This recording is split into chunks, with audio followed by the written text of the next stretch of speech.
Bienvenidos a Se Habla Real Estate, el primer show en español con la misión de proveer a la comunidad hispana la mejor educación sobre dinero, bienes raíces y emprendimiento de una manera simple y práctica.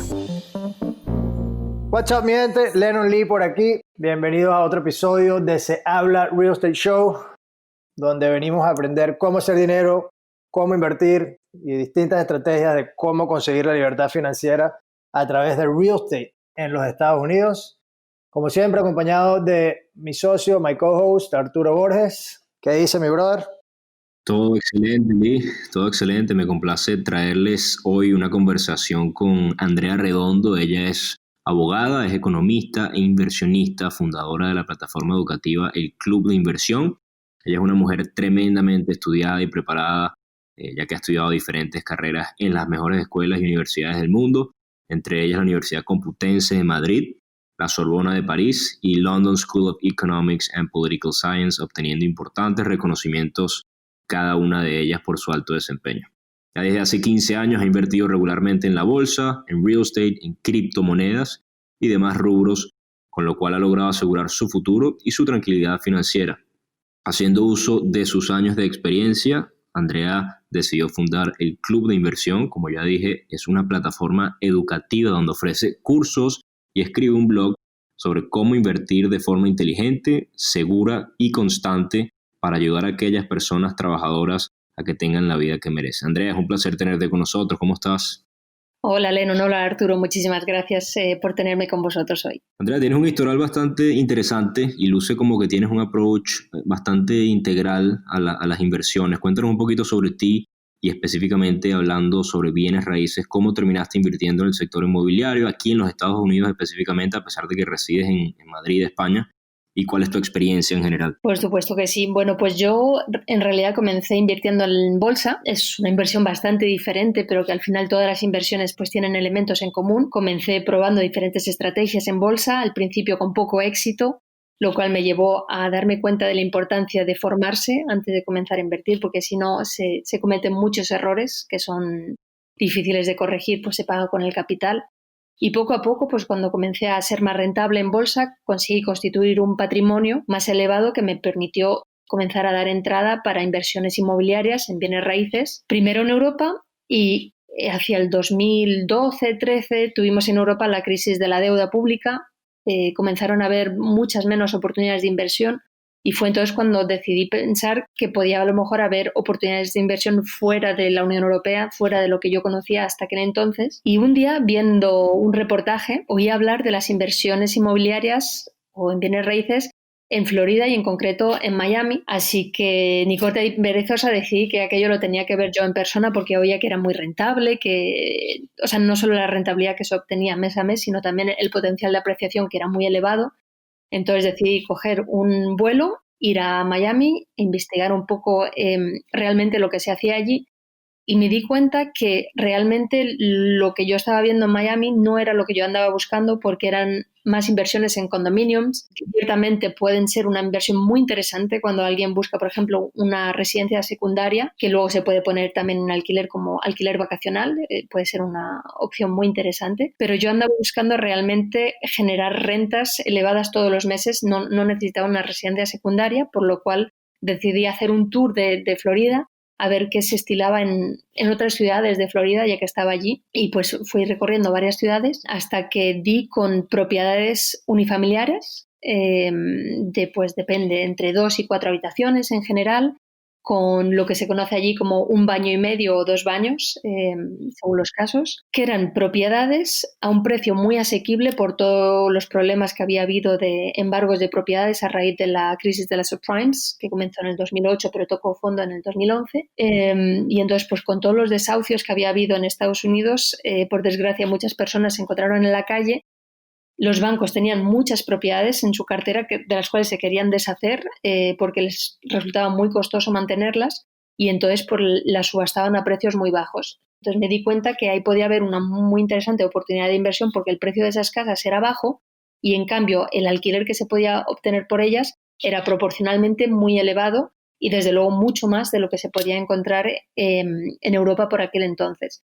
Entonces, esto es algo que comencé a hacer en el 2014 y mirad si lo vi claro, que yo iba con la intención de comprar una casa y una vez sobre el terreno, al final decidí adquirir dos, de lo claro que lo vi, y es una decisión de la cual me sigo alegrando ahora, 6 años después, porque son algunas de mis mejores inversiones. Y desde entonces lo que he hecho ha sido invertir en más propiedades, ahora ya no solo en Florida, sino en otros estados, porque Florida, lo sabéis vosotros probablemente mejor que yo, pero los precios están disparados a día de hoy. Básicamente en estos 6 años desde que yo adquirí la propiedad, o las propiedades, ambas dos han duplicado su valor en tan solo 6 años, lo cual es una barbaridad.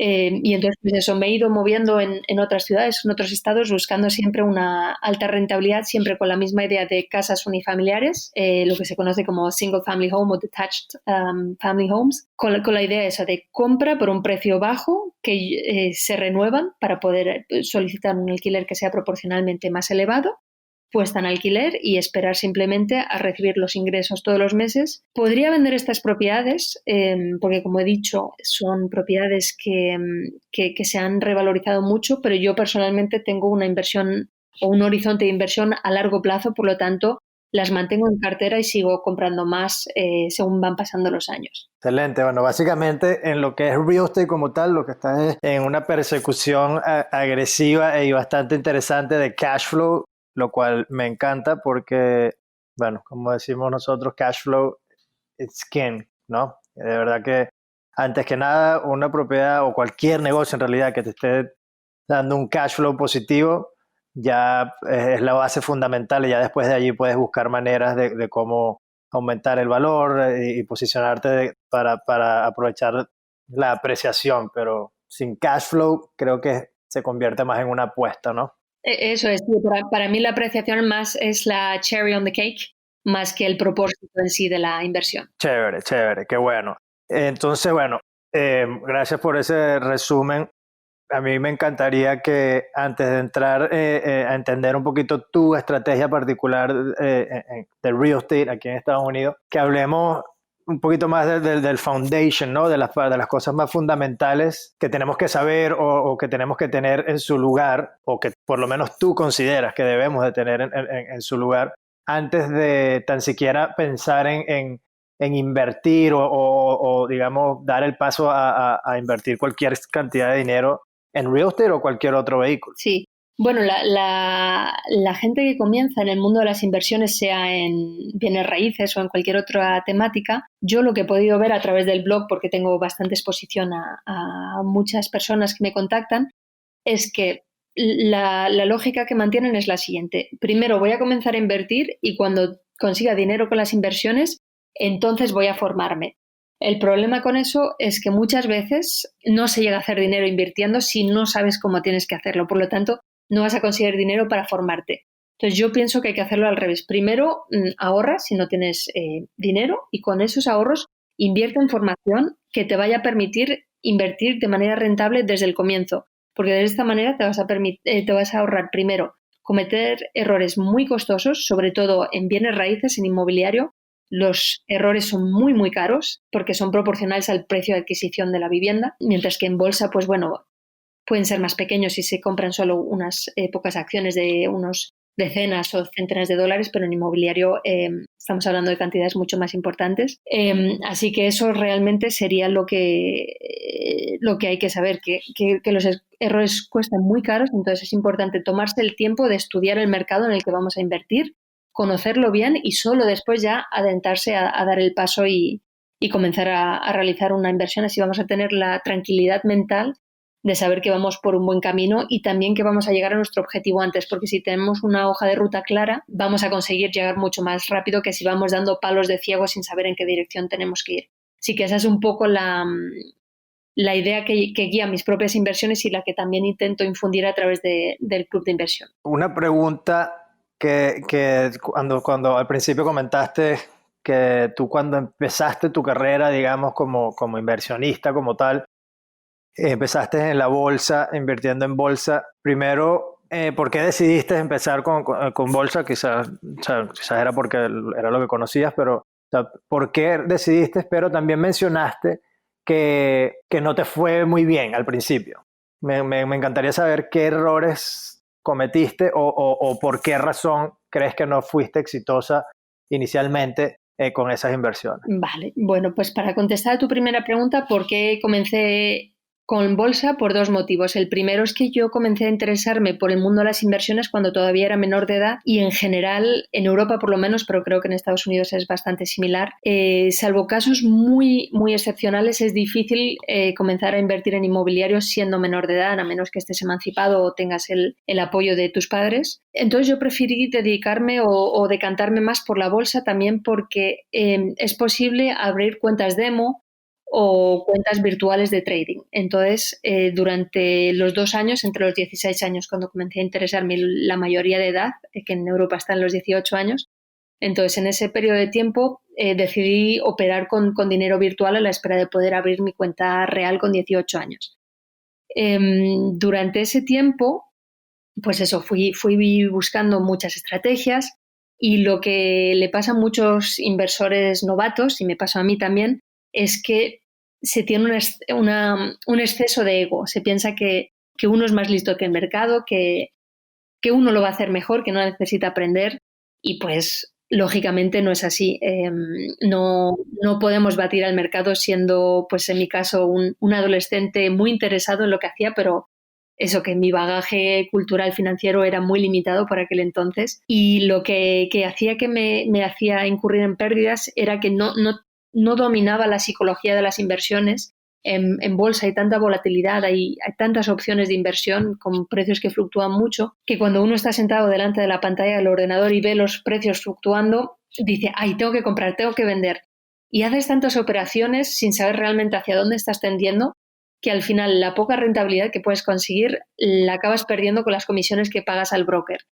Entonces, tardé un tiempo en darme cuenta de eso, pero cuando por fin di con la clave, asenté la cabeza y dije, vale, lo que es scalping, day trading, todo eso para mí no es.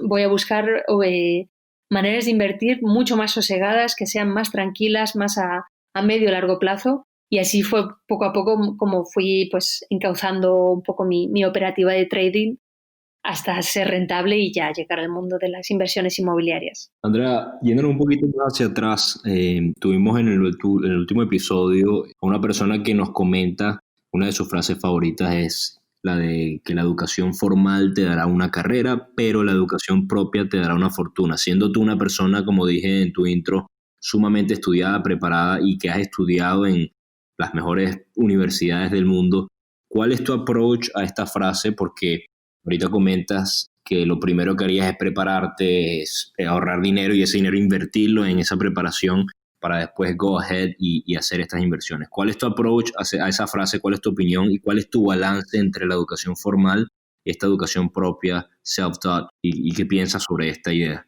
Sí, bueno, es una frase bastante popular en el mundo de los inversores, de los empresarios y demás, de la cual estoy totalmente de acuerdo. Dicho esto, yo pienso que es importante formarse académicamente también, porque confieso que lo que yo aprendí en lo que es la carrera de economía y finanzas no me resulta especialmente útil de cara a mi día a día como inversora en bienes raíces, por ejemplo. Dicho esto, por ejemplo, todo lo que aprendí en la carrera de economía y también lo que aprendí en la carrera de derecho me resulta muy, muy importante e interesante de cara a las inversiones en bolsa para entender los ciclos económicos, pues por ejemplo el funcionamiento de la inflación, cómo afectan los tipos de interés a la demanda, a la oferta y todas estas cosas. Así que yo diría que sí, que la mejor manera de conseguir inversiones rentables es siendo self-taught o bueno, igual no solo formarse a sí mismo, sino formándose siguiendo pues, las enseñanzas de otras personas que ya han conseguido lo que queremos nosotros en el mundo de las inversiones, pero que no habría que olvidar tampoco los fundamentos económicos y jurídicos que al final guían muchas inversiones. Es un poco mi filosofía o como yo lo veo al menos. Claro, claro.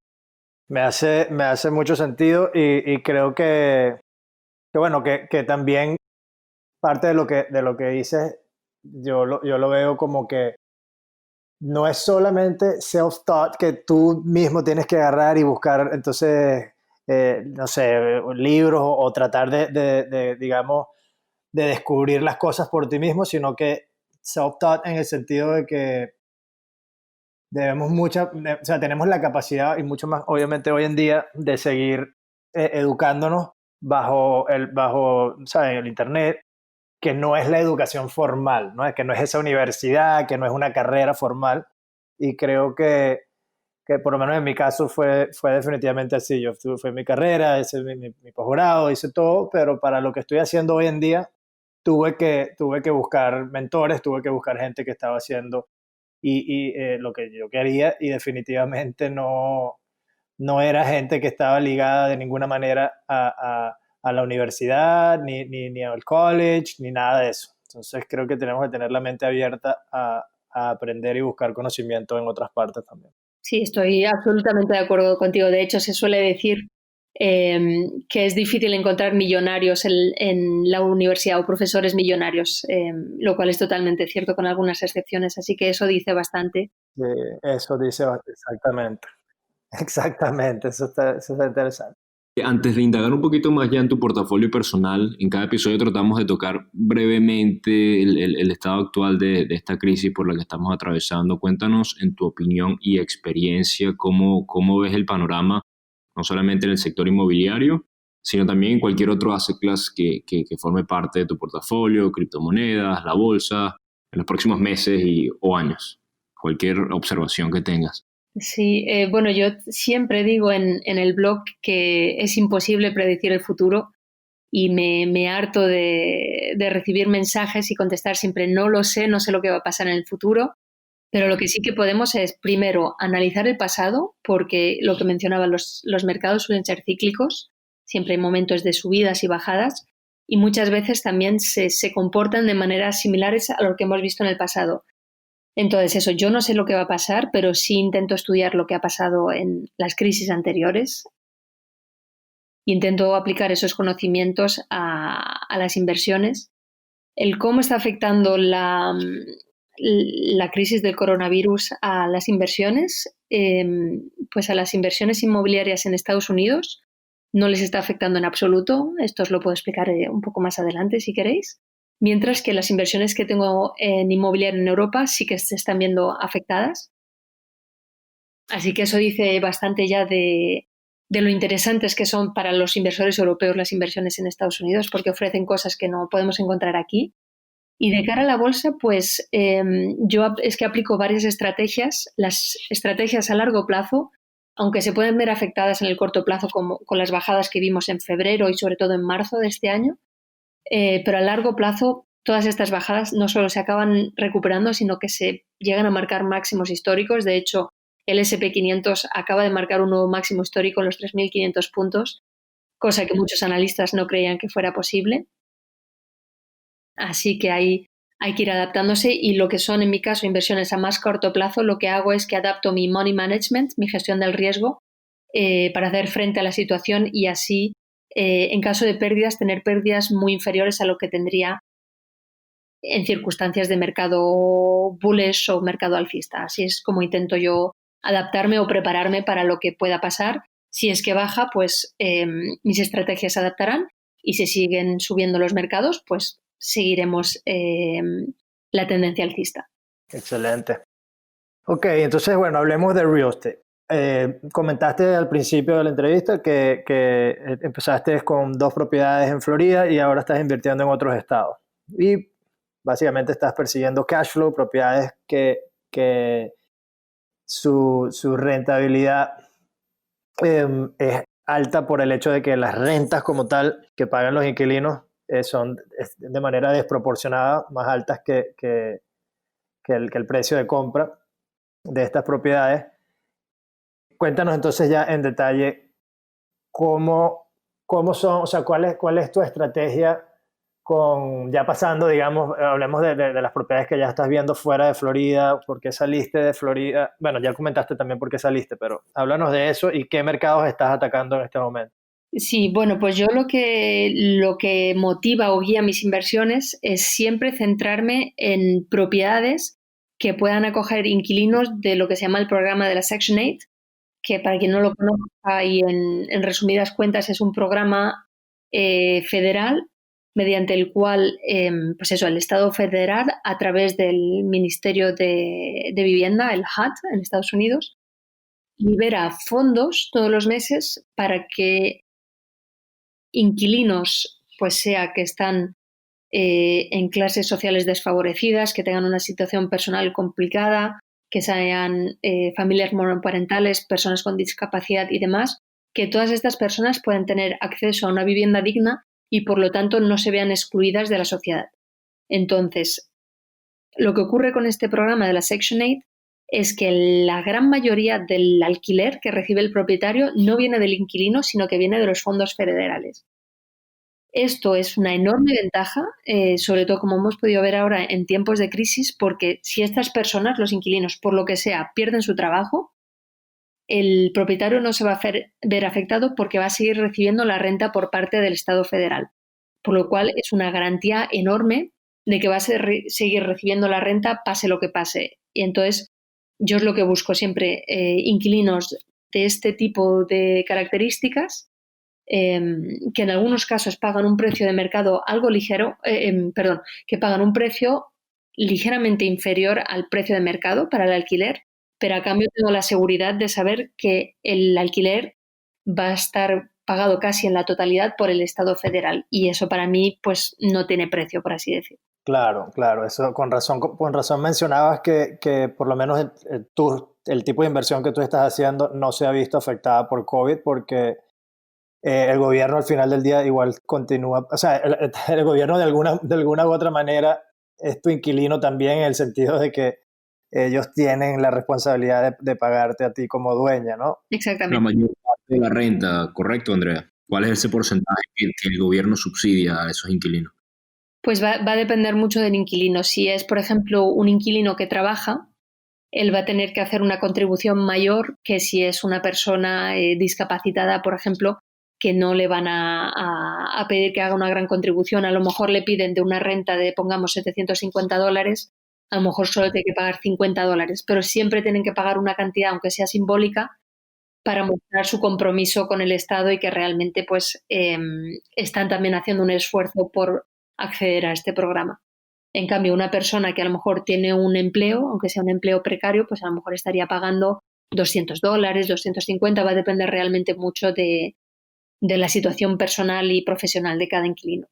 Qué tipo de riesgo conlleva, digamos, esta estrategia? O sea, tener un portafolio donde la mayoría de tus inquilinos están bajo este programa de Section 8 y entonces pues estás lidiando con el tema de los pagos, estás lidiando en un, no, por poner un número, en un 70% de tus rentas vienen del gobierno, ¿no? De este programa. Uh-huh. ¿Qué tipo de riesgo conlleva eso, esa estrategia en general?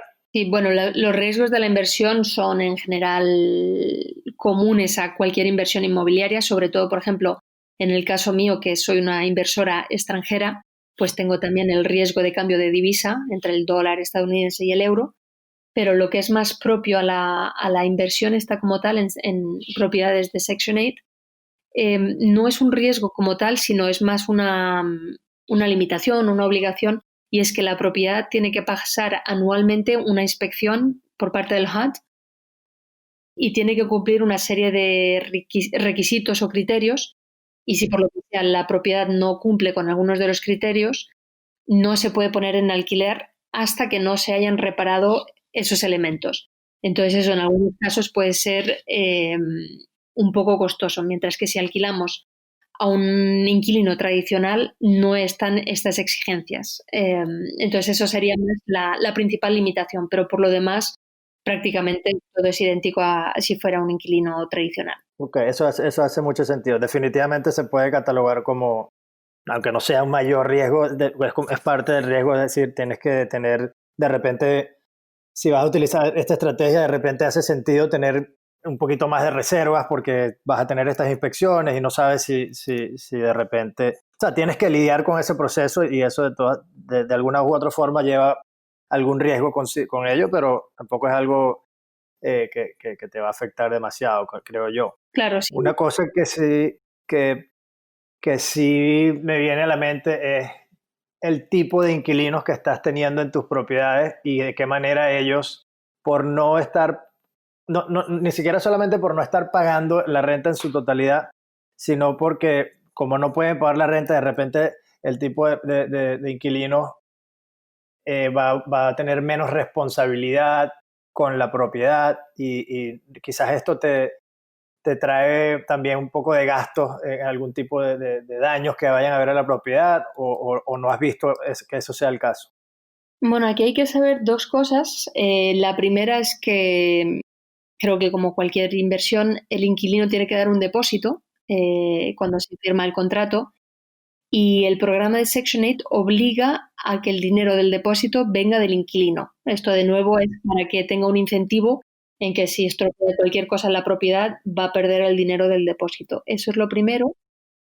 Y lo segundo, hay que saber que si los inquilinos no tratan adecuadamente la propiedad y hay quejas por parte del propietario de manera recurrente, o sea, a lo mejor si viven en una propiedad y el propietario se queja, el programa no hace algo, pero si estas personas van cambiando a 3, 4 propiedades y el programa detecta que sistemáticamente son personas que dañan las propiedades, se pueden ver expulsadas del programa, lo cual es catastrófico para ellas porque se van a ver excluidas totalmente y sin un techo bajo el que vivir.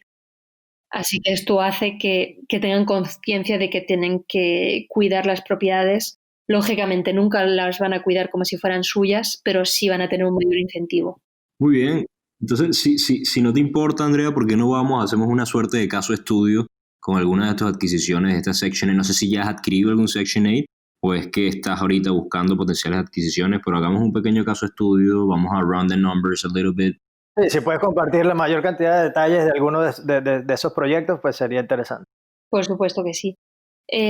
Pues ahora el tipo de propiedades que estoy viendo rondan más o menos los $40,000. ¿En qué mercado? Disculpa. Es en varios estados diferentes. Se pueden ver este tipo de oportunidades sobre todo en todo lo que son los estados más hacia lo que se conoce como el Rust Belt, debajo de los grandes lagos por esa zona, donde estoy operando ahora más. Indiana, Illinois, Ohio. Por ahí anda la cosa. Prefiero no dar nombres porque si no la gente siempre se queda con el nombre en vez de hacer sus propias averiguaciones. Cuando en realidad puede haber excelentes oportunidades en cualquier parte del país. Yo, de hecho, siempre ando haciendo screening de tanto costa este como costa oeste, parte norte, parte sur. Entonces, eso, unos $40,000. Importante, all cash, en mi caso, por el hecho de que soy inversora extranjera y no puedo solicitar financiación en Estados Unidos, lo cual es una lástima porque no permite apalancarse, lo cual es una de las grandes ventajas de las inversiones inmobiliarias, pero aún así es tan rentable que no pasa nada. Entonces eso, 40,000, closing fees unos $1,500 aproximadamente. Estas propiedades se pueden alquilar aproximadamente por unos $800-825 a inquilinos de la Section 8 y entonces pues va a depender de los casos, luego de los tipos de seguros que se obtengan, de las comisiones que cobren los property managers y demás, pero podemos obtener una rentabilidad neta de en torno a un 15% ya descontando todos los gastos, lo cual está francamente bien en mi opinión. Definitivamente. Entonces, mencionaste el property management, que más o menos, no sé, digamos en averaje, por lo menos en tu portafolio, ¿cuánto es el costo de ese servicio de property management? Pues de coste mensual depende un poco de un property manager a otro, pero lo habitual es que cobren entre un 8 y un 10% de la renta que se recibe, o sea, tanto de la parte que paga el inquilino como de la parte que paga el Estado. Y luego, pues según los meses y según las cosas que haya que hacer, pues hay otro tipo de costes. Por ejemplo, cuando buscan un nuevo inquilino, normalmente cobran entre un 50% y un 100% del alquiler del primer mes. Luego, si hay que hacer inspecciones, algunos property managers ya incluyen el coste de la inspección dentro del flat rate, del 8 al 10% que he indicado, otros no, entonces va a ir variando, pero lo que hay que retener es, pues eso, como un rule of thumb, un 10% sería bastante representativo de la realidad. Estoy seguro que muchos de los oyentes deben estar haciéndose la pregunta y va más o menos en esa línea de cómo tú, Andrea, estando en España, viviendo en otro continente, tienes la oportunidad de invertir activamente aquí en los Estados Unidos. Entonces, ¿se pudiera darnos un poquito de detalles sobre cómo funciona la gestión legal, contable, viajas para acá cada cierto tiempo? ¿Cómo haces? ¿Cómo está compuesto tu equipo, etcétera? Claro. Pues lo que os comenté, en el 2014 yo sí que fui en persona a ver cómo era aquello, porque había ido muchas veces a Estados Unidos, pero nunca realmente hacer un road trip específico para ver propiedades. Pero desde entonces he vuelto muchas veces a Estados Unidos, pero nunca para ver o visitar una propiedad que he adquirido posteriormente. A día de hoy lo hago todo a través de Internet. Y lo que permite hacerlo son dos cosas. Primero, que tengo personas de confianza en el terreno que me ofrecen propiedades interesantes en las que yo ya confío. Es muy importante la confianza cuando estamos haciendo una adquisición a distancia. Pero también la gran ventaja que ofrece el mercado inmobiliario estadounidense frente a lo que podemos ver en Europa es que es muy, muy transparente el mercado. Si entramos en páginas como Zillow, por ejemplo, podemos ver una barbaridad de información sobre las propiedades solo teniendo la dirección de la propiedad. Así que eso es lo primero, eso tener personas de confianza en el terreno para identificar las propiedades. Y la segunda, pues para hacer los trámites, es que a día de hoy, gracias a Internet, se pueden firmar los contratos a través de Internet con total validez legal y jurídica, lo cual da pues mucha tranquilidad a los inversores, sobre todo extranjeros. Dicho esto, se puede ir a hacer todas las gestiones en persona, no hay ningún impedimento a hacerlo. Lo que pasa es que en Estados Unidos va todo tan rápido. Esto es algo que a mí me choca siempre, bueno, ya me he acostumbrado, pero al principio, que el closing se puede hacer en 4 semanas, a mí me parecía increíble, porque en Europa muchas veces se tardan meses y meses en conseguir adquirir la propiedad por todos los trámites jurídicos que hay que hacer, pero en Estados Unidos va todo mucho más rápido. Y luego, de cara a pues, la gestión del día a día de la propiedad, lo lleva el property manager, que de nuevo tiene que ser una persona de confianza porque es nuestra mano derecha en el terreno. Y por último está todo el tema de contabilidad, fiscalidad y demás, que tengo totalmente delegado a un contable en Estados Unidos. Primero porque, confesémoslo, hacer la declaración fiscal es terriblemente aburrido. Y lo segundo, y más importante, que no puedo pretender conocer todas las reglas fiscales aplicables en Estados Unidos, así que lo que le pago al contable me compensa con creces toda la optimización fiscal que él hace. Por ejemplo, descubrí al comienzo de la inversión que los viajes que se hacen a Estados Unidos para visitar propiedades son fiscalmente deducibles. Esto es algo que yo jamás hubiera podido saber si no hubiera contactado a un contable. Así que delego todo, le doy todos los statements a los property managers y le digo, aquí tienes todos los documentos, hace la declaración fiscal. Y luego, lo que es muy importante de cara a los inversores extranjeros es no olvidar que, aunque se declare en Estados Unidos, también hay que hacer una declaración en el país de residencia de los inversores. Es importante saber que en la mayoría de los casos no se va a pagar impuestos en nuestro país de residencia fiscal, pero sí que hay que hacer una declaración. Así que es así un poco como tengo delegada y gestionada la inversión desde la selección del bien hasta lo que es recibir el dinero en mi cuenta. Cuéntanos de qué se trata esta iniciativa del Club de Inversión. Pues es una iniciativa que creé pues al comienzo para compartir mis conocimientos con mi círculo más cercano de personas, mis amigos y familiares. Básicamente para no tener que repetirme a cada persona decirle lo mismo de, oye, mira, tienes que poner a trabajar tu dinero porque en el banco no te está rentando nada, la inflación te está comiendo los ahorros y demás. Y poco a poco pues decidí utilizar un blog para transmitir mis conocimientos a estas personas y un buen día decidí instalar Google Analytics para, pues por curiosidad, ver cuánta gente llegaba a mis contenidos. Y cuál fue mi sorpresa cuando vi que realmente la audiencia que estaba llegando a mis contenidos no eran solo mi círculo cercano, sino que realmente era gente que yo no conocía de nada, no solo en España, sino en otros países de Europa y también cada vez más en Latinoamérica. Y eso me llevó a realmente plantearme la posibilidad de crear más contenido de manera más regular y más frecuente de lo que lo estaba haciendo por aquel entonces, y llevo ya casi 3 años los que todos los lunes publico un artículo, sea sobre conceptos económicos, financieros o contando pues mi experiencia invirtiendo en una inversión u otra.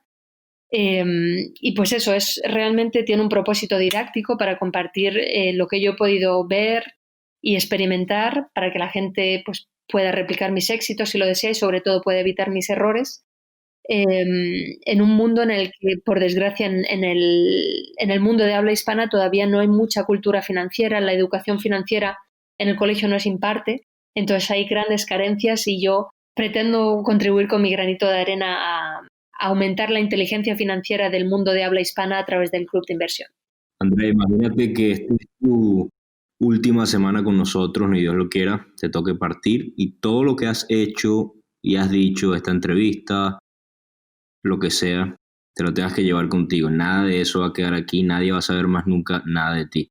Pero puedes escribir en una hoja de papel 3 cosas o un par de cosas que para ti son ciertas, que has aprendido a lo largo de tu vida, que son verídicas, y esas son las cosas que tú le puedes dar a tus seres queridos. ¿Cuáles serían? Tómate tu tiempo.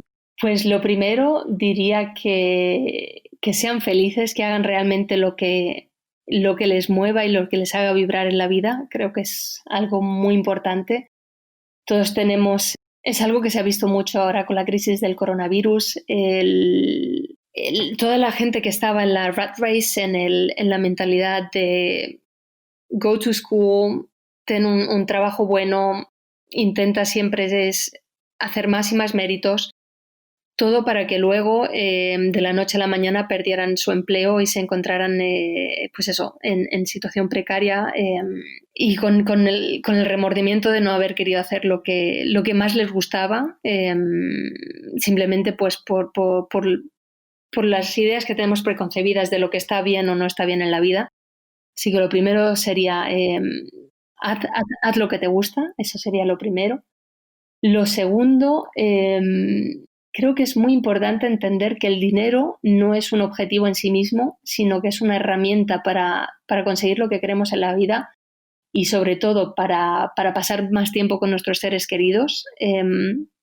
Creo que hasta que no se entienda eso, es difícil prosperar económicamente en la vida porque vamos a tener el freno de pensar, no, el dinero está mal, soy una persona avara porque quiero más dinero, cuando en realidad no. El dinero te va a permitir hacer todas esas cosas buenas por tu comunidad, por tu familia, por la humanidad en su conjunto, que no se puede conseguir si no tienes dinero, así que realmente es una herramienta para conseguir otros objetivos. Y la tercera, te diría que hay que ser agradecido y dar porque se recibe lo que se da. Yo es algo que he visto siempre a través de mi vida, pero sobre todo desde que comencé con el club de inversión lo he podido ver, la cantidad de mensajes de agradecimiento que recibo por personas que no conozco absolutamente de nada. Y eso realmente me llena de satisfacción el ver que mis esfuerzos por crear contenidos están ayudando a gente. Así que yo doy, pero a cambio recibo tanto agradecimiento y tanta energía positiva que me compensa con creces cualquier esfuerzo. Así que esos creo que serían los 3 mensajes que transmitiría. Pero no me lo habéis puesto fácil como pregunta. Excelente, no, me encantó 100%, de verdad. Andrea, muchísimas gracias por acompañarnos, por compartir tu historia con nosotros y todos tus conocimientos, quedé encantado. Y muchas gracias a todos los que nos están escuchando por acompañarnos. Asegúrense de compartirlo, de darle like si les gustó, de comentar, seguirnos en todas nuestras redes sociales, @sehablarealestate, sehablaRE en Twitter. Visiten nuestra nueva página web, a sehablarealestate.co y para cualquier información también nos pueden escribir a info@sehablarealestate.co. Andrea, si alguien quiere saber un poquito más de ti o ponerse en contacto, ¿cómo pueden hacerlo? Bueno, pues a través de la web www.elclubdeinversión.com, ahí están todos mis contenidos, también hay un formulario de contacto por si quieren mandarme un email, si no, la dirección es info@elclubdeinversión.com. Para las personas a las que no les gusta leer, también tengo un canal de YouTube con el mismo nombre, El Club de Inversión. Ahí también tengo pues un montón de vídeos y luego pues redes sociales, siempre El Club de Inversión, ahí ahí estoy, aparezco siempre con ese nombre. Excelente, excelente. Bueno, Andrea, yo también súper encantado. Gracias por tu tiempo, gracias por acompañarnos. Y pues saludos a todos y nos vemos en la próxima ocasión.